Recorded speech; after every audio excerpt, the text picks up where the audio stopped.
അയത്തുള്ള അലി ഖംനേയി കൊല്ലപ്പെട്ടു എന്ന് ഇറാൻ ഈ ഘട്ടത്തിൽ സ്ഥിരീകരിക്കുന്നു. വിശദവിവരങ്ങളുമായി അശ്വജിത് സി ചേരുന്നു. അശ്വജിത്ത്, എന്താണ് സ്ഥിരീകരണം വന്നു അല്ലേ?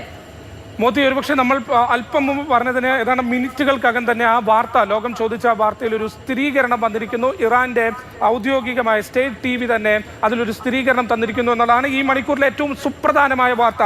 ആയത്തുള്ള അലി ഖമൈനി കൊല്ലപ്പെട്ടു എന്ന ഇറാൻ ഔദ്യോഗിക മാധ്യമം തന്നെ സ്ഥിരീകരിക്കുന്നു. കൃത്യമായ ഒരു പ്രഖ്യാപനം അമേരിക്കൻ പ്രസിഡന്റ് ഡൊണാൾഡ് ട്രംപ് ഏതാണ്ട് മണിക്കൂറുകൾക്ക് മുമ്പാണ് നടത്തിയത്. അതിനുശേഷം കാര്യമായൊരു സ്ഥിരീകരണം ഇറാന്റെ ഭാഗത്ത് നിന്ന് ഉണ്ടായിരുന്നില്ല. എന്നാൽ ഇപ്പോൾ ഇറാൻ തന്നെ ഔദ്യോഗികമായി സ്ഥിരീകരിക്കുന്നു, തങ്ങളുടെ പരമോന്നത നേതാവ് ആയത്തുള്ള അലി ഖമൈനി കൊല്ലപ്പെട്ടു എന്ന്. വളരെ സുപ്രധാനമായ വാർത്തയാണ് ഇപ്പോൾ. ലോകം ഒരുപക്ഷെ ഞെട്ടിക്കുന്ന വാർത്തയാണ് ഇപ്പോൾ ഇറാന്റെ ഭാഗത്ത് നിന്ന് ഒരു സ്ഥിരീകരണം കൂടെ വന്നതോടെ പുറത്തു വരുന്നത്. ആയത്തുള്ള അലി ഖമൈനി ഏതാണ്ട് 1989 മുതൽ ഇറാന്റെ സുപ്രീം ലീഡറായി, ഇറാന്റെ പരമോന്നത നേതാവായി അവിടെ ഇറാനിൽ കൃത്യമായൊരു ഭരണ സംവിധാനത്തെ നിയന്ത്രിക്കുന്ന നേതാവ് തന്നെ കൊല്ലപ്പെട്ടിരിക്കുന്നു. അമേരിക്കയുടെയും ഇസ്രായേലിന്റെയും സംയുക്തമായ ആക്രമണം, ഇന്നലെയാണ് ആക്രമണം ഉണ്ടായത്. അതിൽ കൃത്യമായ ടാർഗറ്റ് ആയത്തുള്ള അലി ഖമൈനി തന്നെയാണ് എന്ന് കഴിഞ്ഞ ദിവസം ഇസ്രായേൽ തന്നെ പ്രഖ്യാപിക്കുന്നു. ആ ടാർഗറ്റിൽ അവർ എത്തിയെന്ന് ഇപ്പോൾ ലോകത്തിന് മുന്നിൽ ഒരു ഉത്തരം കിട്ടിയിരിക്കുന്നു.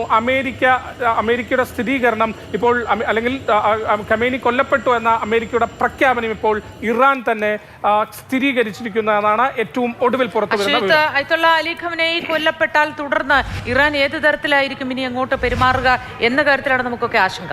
തീർച്ചയായിട്ടും മോദി പറഞ്ഞതുപോലെ തന്നെ ഈ സംഘർഷം വലിയ തോതിൽ വ്യാപിക്കാനാണ് സാധ്യത. അവരുടെ സുപ്രീം ലീഡർ തന്നെ കൊല്ലപ്പെട്ടിരിക്കുന്നു. ഒരുപക്ഷെ കഴിഞ്ഞ ദിവസം ഇറാൻ പ്രഖ്യാപിച്ചതും ഇങ്ങനെയാണ്, അതായത് തങ്ങളുടെ കയ്യിലുള്ള എല്ലാ ആയുധ ശേഖരവും ഉപയോഗിച്ചിട്ടില്ല. അത്യാധുനികമായി ഒരുപക്ഷെ ലോകം ഇതുവരെ കാണാത്ത തരത്തിലുള്ള ആയുധങ്ങൾ ഇനിയും പ്രയോഗിക്കാനുണ്ട് എന്ന സൂചനയാണ്, അല്ലെങ്കിൽ മുന്നറിയിപ്പാണ് കഴിഞ്ഞ ദിവസം ഇറാൻ നൽകിയത്. അത് ഒരുപക്ഷെ ഇനി ഏത് തരത്തിലായിരിക്കും അത്തരം ആയുധങ്ങൾ പ്രയോഗിക്കുമോ, വലിയ തോതിലൊരു ആക്രമണം ഉണ്ടാകുമോ, നേരിട്ടൊരു ആക്രമണം ഉണ്ടാകുമോ എന്നൊക്കെ ലോകം ആശങ്കയോടെ ഉറ്റുനോക്കുന്ന മണിക്കൂറുകളാണ് ഇനി വരാനിരിക്കുന്നത്. തദ്ദേശീയമായി നിർമ്മിച്ച പ്രതിരോധ ഉപകരണങ്ങളുടെ ശേഷി എത്രത്തോളം എന്നതിലായിരുന്നു തുടക്കത്തിലൊരു സംശയം. ഇറാൻ ആഞ്ഞടിക്കാൻ കഴിയുന്ന തരത്തിലേക്ക് ഇറാൻ ആ ഒരു കപ്പാസിറ്റി ഇല്ല എന്നതായിരുന്നു പൊതുവിൽ പറഞ്ഞിരുന്നത്. പക്ഷേ അതിലേറെ എന്തൊക്കെയോ ഇറാൻ സൂക്ഷിച്ചു വെച്ചിരിക്കുന്നു എന്നാണോ മനസ്സിലാക്കേണ്ടത്?